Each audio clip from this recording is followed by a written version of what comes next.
یہ بھی 5 جمادی الاولیٰ be be کی ولادت تھی جناب زینب کبریٰ سلام علیہ۔ میں نے بھی اسی سال ایک روایت پہلے بھی پڑھی تھی لیکن اس سال دوبارہ دیکھی، مرحوم سید کاظم القزوینی نے لکھی ہے کہ جب پیغمبر اسلام تشریف لائے نا تو آپ نے فوراً جناب زینب کو اپنی آغوش میں لیا، تو جناب زہرا نے دیکھا کہ پیغمبر بہت زیادہ چوم رہے ہیں کلائیوں کو۔ اگر دیکھ سکے تو میرے تک دیکھیے گا، روایت کے الفاظ سے کہ پیغمبر نے اپنا رخسار جناب زینب کے رخسار پہ رکھا اور بلند آواز سے رونے لگے۔ جب رونے لگے تو جناب سیدہ سرحانے گیا، بابا جان کیا بات ہے اتنا رو رہے ہیں؟ کہا بیٹی کل یہی میری نواسی اتنے مصائب سے گزرے گی کہ ایسے ایسے دربار ہوں گے بازار ہوں گے، میری یہ نواسی بڑے مصائب سے گزرے گی۔ ہیا ام المصائب، بہرحال وہاں پہ مختلف الفاظ ہیں جو مختلف علماء نے لکھے ہیں کہ یہ ام المصائب قرار پائیں گی۔ میں آج چند جملے صرف مصائب کے پیش کرنا چاہتا ہوں جناب زینب کبریٰ کے جو جناب سیدہ سے مربوط ہیں۔ دونوں ماں بیٹیاں دربار میں گئی ہیں لیکن فرق ہے ماں صحابی کے دربار میں گئی ہے، بیٹی شرابی کے دربار میں گئی ہے۔ اور جانتے شرابی کے دربار کیسا تھا؟ صحابی کے دربار سے ماں بوڑھی ہو کے واپس آئیں، اب سوچئے شرابی کا دربار کیسا ہوگا۔ مولا سجاد فرماتے ہیں کہ میری پھپھیاں جب شام سے واپس آئی تھی تو کوئی بی بی پہچانی نہیں جا رہی تھی، کسی بی بی کو بھی جب گھر کی کوئی خاتون دیکھتی تھی تو پہچانتی نہیں تھی۔ شاید دھوپ میں رنگ بدل گئے ہوں گے، شاید زندان میں تازیانے لگنے سے۔ عجیب و غریب کیفیت ہوتی ہے نا، وہ جو بیبیاں سختیوں کی عادی نہ ہوں، وہ بیبیاں جو سایہ رسالت میں پلی ہوں، علی کی ولایت کے سائے میں پلی ہوں، سیدہ کی چادر تلے پلی ہوں، انہیں عادت نہیں تھی بازاروں کی درباروں کی۔ میں ایک جملہ بس ایک روایت پڑھنا چاہتا ہوں، میرے ساتھ چلتے رہے گا، کوئی بخل نہ کرے، آج رونے میں پہلی شب ہے۔ اب یہ روایت پیش کر رہا ہوں وہی مرحوم قزوینی کی کتاب سے بھی، ریاض القدس میں بھی ہے، سوگنامہ آل محمد میں بھی ہے کہ جب جناب زینب کبریٰ پہنچی دربار یزید میں تو ایک مرتبہ دور سے جناب زینب کی نظر پڑی کہ کوئی تخت پہ بی بی کھڑی ہے۔ بی بی نے فوراً دور سے دیکھ کے پہچان لیا، دربار بہت بڑا ہے، جب آپ شام زیارات پہ جائیں گے تو آپ دیکھیں گے بہت بڑا دربار۔ پھر بھی جناب زینب نے پہچان لیا، فوراً جناب ام کلثوم سے کہا، ام کلثوم پہچانا سامنے کون ہے؟ تو جناب ام کلثوم نے کہا کہ بی بی جب سے عباس کی شہادت ہوئی ہے میری دور کی بینائی کمزور ہو گئی ہے۔ بس بھئی میں دیکھ رہا ہوں میرے بعض بزرگ برداشت نہیں کر پا رہے، ابھی تو میں نے سخت جملے پڑھے ہی نہیں ہیں۔ بس بھئی جہاں جہاں پہ جگہ مل جائے بیٹھ کے سن لیجئے گا۔ ایک مرتبہ جناب زینب کبریٰ سلام علیہ نے فرمایا کہ ام کلثوم غور سے دیکھو سامنے ہند کھڑی ہے۔ تو جناب ام کلثوم نے کہا بی بی کون سی ہند؟ وہ جو ہماری خادمہ تھی، مولا امیر المومنین کے گھر میں خادمہ کے طور پہ رہی تھی۔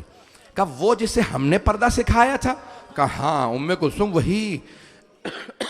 وہی ہند جسے ہم نے پردہ سکھایا تھا۔ اب جناب ام کلثوم نے کہا بی بی وہ ہند جسے ہم نے پردہ سکھایا تھا وہ تو پردے میں ہے لیکن ہم پردے میں نہیں ہیں۔ ہند نے ایک برقع لے رکھا تھا جس کا نقاب باریک تھا، چہرہ نظر آ رہا تھا۔ اسے بتایا تھا یزید کو باغیوں پہ فتح ہوئی ہے، وہ باغیوں کا تماشا دیکھنے آئی تھی، اسے نہیں معلوم کون آ رہا ہے۔ ایک مرتبہ بیبیاں اب سر جھکائے ہند کے سامنے سے گزر رہی ہیں۔ آپ جانتے ہیں نا جو غیرت مند لوگ ہوتے ہیں، باحیا ہوتے ہیں، وہ پریشانیوں میں مصائب میں اپنوں سے ملنا پسند نہیں کرتے۔ مصائب کس کس کو بتائیں گے ہم پہ کیا گزر گئی۔ بس اتنے میں سب بیبیاں سر جھکائیں ہند کے سامنے سے گزر رہی ہیں۔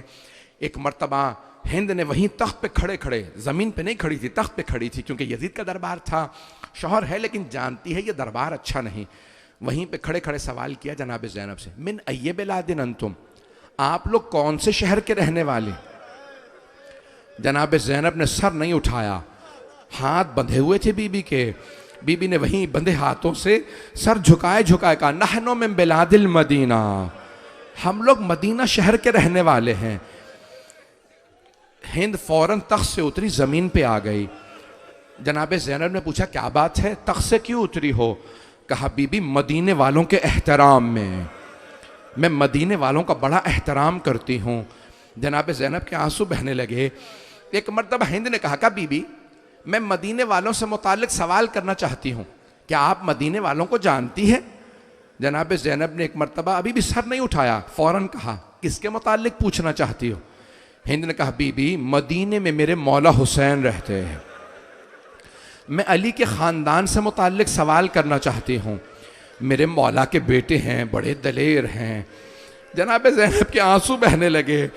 کہ اور کس کا پوچھنا چاہتی ہے؟ کہ بی بی میرے مولا کا ایک جوان بیٹا ہے, ہم شکل پیغمبر ہے, نام علی اکبر ہے, بہت خوبصورت ہے. جناب زینب کے آنسو اور تیزی سے بہنے لگے. کہ اور کس کا پوچھنا چاہتی ہے؟ کہ بی بی میرے مولا کا ایک اور بیٹا ہے, نام سجاد ہے, بہت غیرت مند ہے, عابد و زاہد ہے. جناب زینب نے کہا اور کس کا پوچھنا چاہتی ہے؟ کہ بی بی میرے مولا کا ایک بھائی ہے, نام عباس ہے. جناب زینب نے کہا ہند اپنے مولا کی بہنوں کا نہیں پوچھے گی؟ ایک مرتبہ ہند نے سر اٹھا کے کہا خبردار بی بی, ان بیبیوں کے نام مت لیجئے گا, وہ علی کی بیٹیاں, یہ شرابی کا دربار ہے. خبردار بی بی ان کے نام نہ لینا, ان کی ماں کا جنازہ رات میں اٹھا تھا, وہ بڑی پردہ دار بیبیاں ہیں, یہ شرابی کا دربار ہے بی بی, ان کے نام نہ لینا. اب جناب زینب سے رہا نہیں گیا, بی بی نے سر اٹھایا. ایک مرتبہ کا ہند غور سے دیکھ, میں زینب ہوں, یہ میرے ساتھ ام کلثوم, وہ رباب, وہ سکینہ, وہ رقیہ. ایک مرتبہ ہند رونے لگی. کہا بی بی اتنا سب کچھ ہو گیا, عباس کہاں تھا؟ جناب زینب نے کہا ہند سامنے دیکھ, وہ جو سر رکھے ہیں, پہلا سر حسین کا, ساتھ میں علی اکبر, وہ جو سر ہے وہ عباس کا, وہ جو قیدی بیٹھا ہے وہ سجاد ہے, وہ بچہ محمد باقر ہے. خدا کی قسم ہند نے اپنے سر سے برقع اتارا, زمین پہ پھینکا, دوڑتی ہوئی مجمع عام میں آ گئی, رو رو کے کہنے لگی او یزید یہ تو نے کیا کیا؟ یہ نبی کی نواسیاں, یہ علی کی بیٹیاں, ان کی ماں کا جنازہ رات میں اٹھا تھا. یزید اٹھا اپنے تخت سے, اپنی عبا اتاری, ہند کے سر پہ رکھی, اور ایک مرتبہ کہنے لگا ہند دیکھتی نہیں نامحرموں کا مجمع ہے, تو بغیر چادر کے نامحرموں میں آ گئی. ہند نے یزید کی عبا اتار کے زمین پہ پھینکی. کہا او یزید جنہوں نے ہمیں پردہ سکھایا, تو ان بیبیوں کو مجمع عام میں لے آیا. الا لعنت اللہ علی القوم الظالمین.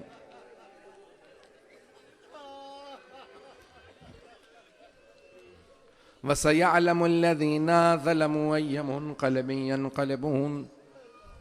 بس پہ 2 جملے دعا کے.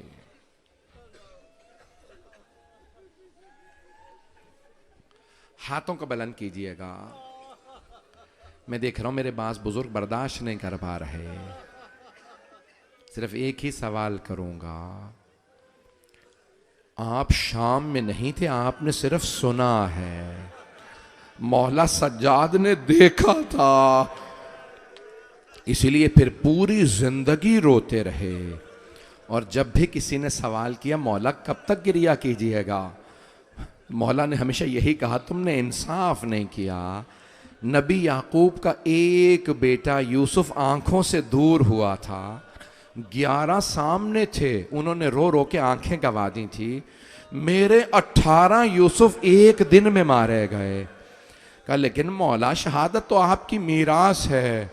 مولا نے کہا ہاں منہال شہادت ہماری میراث ہے, لیکن کیا ماؤں بہنوں کے ساتھ, پھپھیوں کے ساتھ بازاروں میں جانا, درباروں میں جانا, یہ بھی ہماری میراث ہے. پروردگارا جناب سیدہ سلام اللہ علیہ کی بارگاہ میں پرسہ دیتے ہیں ان کی بیٹیوں کا. پروردگارا ان کی پوتیوں کا پرسہ دیتے ہیں. جناب سیدہ قبول فرمائے. پروردگارہ صاحب الزمان کا ظہور دیکھنا نصیب فرما. دشمنان اہل بیت کو نیست و نابود فرما. پروردگارہ سارے باطل جمع ہو گئے ہیں اسلام کے مقابلے میں, تشیع کے مقابلے میں. آج ہندوستان میں, کشمیر میں, افغانستان میں, عراق میں, ایران میں, شام میں, بحرین میں, فلسطین میں, یمن میں, نائجیریا میں, برما میں, ہر جگہ حالات خراب ہے. خود پاکستان میں پروردگارہ ان سارے باطلوں کو نابود فرما. اسلام کی حفاظت فرما پروردگارہ، بانیان مجلس، حاضرین مجلس سب کی توفیقات میں اضافہ فرما، ہماری گنہگار آنکھوں کو امام زمانہ کی زیارت نصیب فرما، دشمنان اہل بیت کو نیست و نابود فرما۔ پروردگارہ نہ جانے ان سب کو ائمہ علیہ السلام کے حرم سے کیا تکلیف ہے، آج سب ہمیں دھمکیاں دیتے ہیں کہ تمہارے ائمہ علیہ السلام کے حرم کو زد پہ لائیں گے۔ پروردگارہ جو بھی محمد و آل محمد کے زیارت گاہوں کو میلی نگاہ سے دیکھیں انہیں غارت فرما۔ پروردگارہ ہمارے مقامات مقدسہ کی حفاظت فرما۔ پروردگارہ جناب سیدہ کی قبر کی دوبارہ تعمیر ہوتا دیکھنا نصیب فرما، جنت البقیع دوبارہ تعمیر ہوتا دیکھنا نصیب فرما۔ پروردگارہ دنیا میں حالات خراب ہے، سب کی حفاظت فرما، جو ہاتھ بلند ہیں کسی کو رد نہ فرما، بے اولادوں کو اولاد عنایت فرما، مقروضوں کے قرضے ادا فرما، پریشان حالوں کی پریشانیاں دور فرما۔ ربنا تقبل منا انك انت السميع العليم بحق محمد وآلہ الطیبین الطاہرین المعصومین۔ ماتم حسین۔